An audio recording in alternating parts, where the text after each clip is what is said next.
Hello and welcome to my channel. Those of you that are regular to my channel will notice that today I've got quite a different setup. Usually I'm videoing from above on my workbench, but today I'm doing it from the side, and there's a reason for that, because I wanted to talk to you about doing a very simple still life, but really about where you should position yourself and your own posture in relation to what you're drawing. So you'll see that I've got the still life set up quite a distance from me. And you can do this with any objects that you have around the home. You might be sat now and there'll be a little cluster of objects that you want to draw. But look at something that's a little distance from you and allow yourself that space between your paper where you're drawing and the objects that you're drawing. You need to relax your eyes, and you need to keep the same distance between your eyes and the object that you're drawing. So as you go along, keep a similar position. It doesn't mean you can't go off and make a brew or change, your position now and again. As long as you put your seat back in the same place and you have the same distance between your eyes and what you're looking at. Also, if you're doing measurements, so sometimes you might measure the object from a distance with your hand like that. Keep your hand in the same position each time. If you do one measurement with your hand there and the next with your hand there, they're going to be completely wrong. Every measurement that you take from what you're drawing should be done with the same posture, with you sat in the same place and your arm at the same distance. So another reason for allowing yourself this space is that you want to be drawing with your whole arm. If you have your object right here next to your paper, your eyes are going to be straining because it's quite a small distance, but also you're going to be cramped and you're going to be drawing with your wrist and your fingers, and you're not going to get a lot of movement in your picture. So make sure you're comfortable. Make sure that the distance between your eye and the object is a nice relaxing one for your eye, and that you're not squinting or straining your eyes at all, because it's your eyes that are important when you're drawing. We all think about drawing as being how good you are with your hands. It isn't, it's about observing. So you need to be relaxed and you need to have a good position before you start. So that was really the reason for this whole video, was to talk to you about that and about having that distance.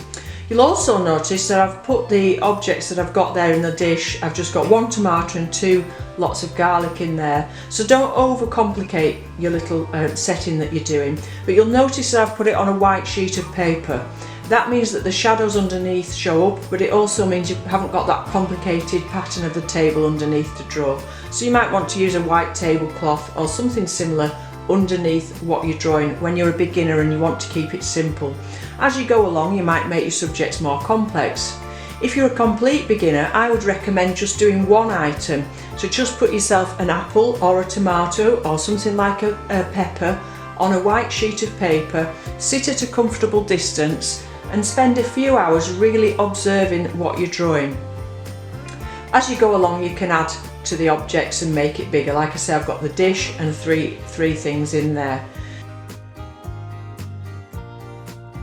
Try and draw things that go together as well, that would naturally be sat together, that you'll see at home. So as you're sitting looking around your room now, you might see something like a book with a pair of glasses next to it, and they naturally go together. Somebody's popped the book down and the glasses. You might see a mug with a biscuit next to it.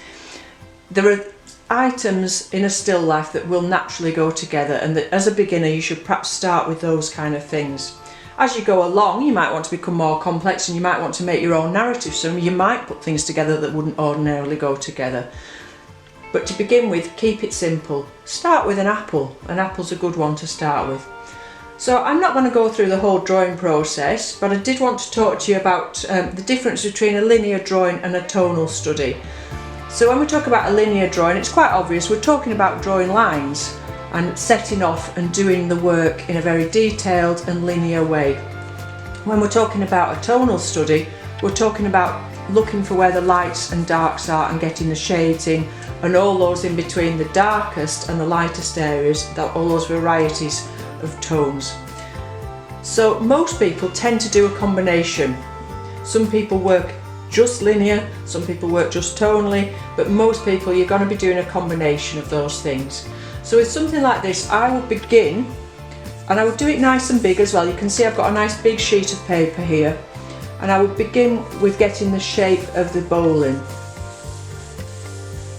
And you can see that by using my whole arm and not just my wrist, I'm getting a nice sweeping movement there. And from this distance, you're not seeing the thing at the same angle that I am. I'm seeing quite a bit of the bottom of the bowl as well. And again, that's a round shape. I'm just going to very quickly show you how I would begin it. I'm not going to do a completed drawing here. And then I would position each object. So if you look at the tomato, it's breaking the side of the rim there. The first garlic is fitting into that kind of space, and the next one up here.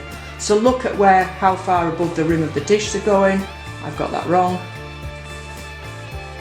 And begin by just blocking in those things, and then you can start and refine. So then if we think about how the tones, look at the darkest areas, it's very dark under here. I've got that tomato wrong, it actually comes all the way down there and across.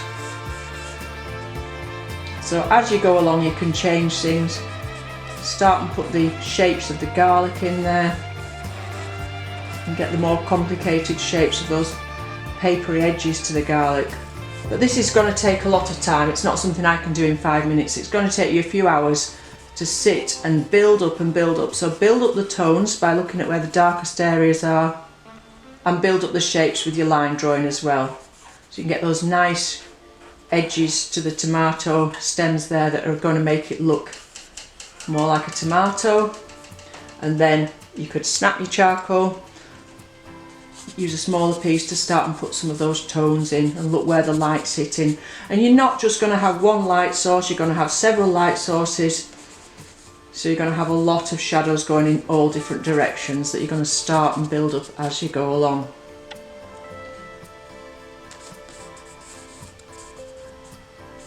And you can alter things and you can rub things out, and with charcoal you can smudge. I mean, you don't have to use charcoal, you can do this in pencil as well if you want.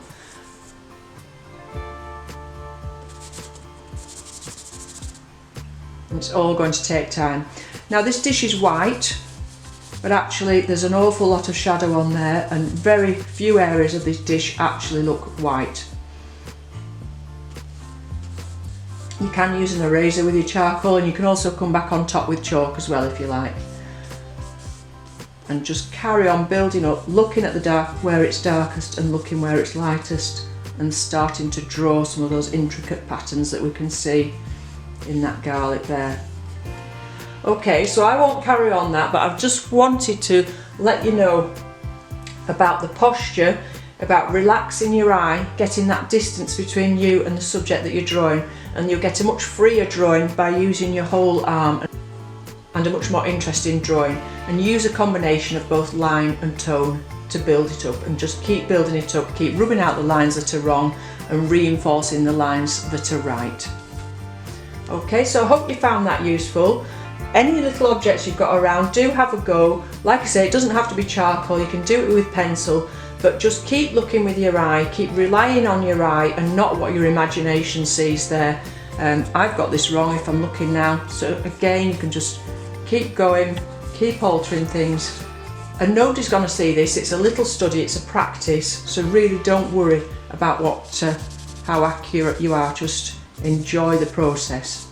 Thanks for joining me this week. I'll be back again next week with more tutorials and demonstrations. Bye for now.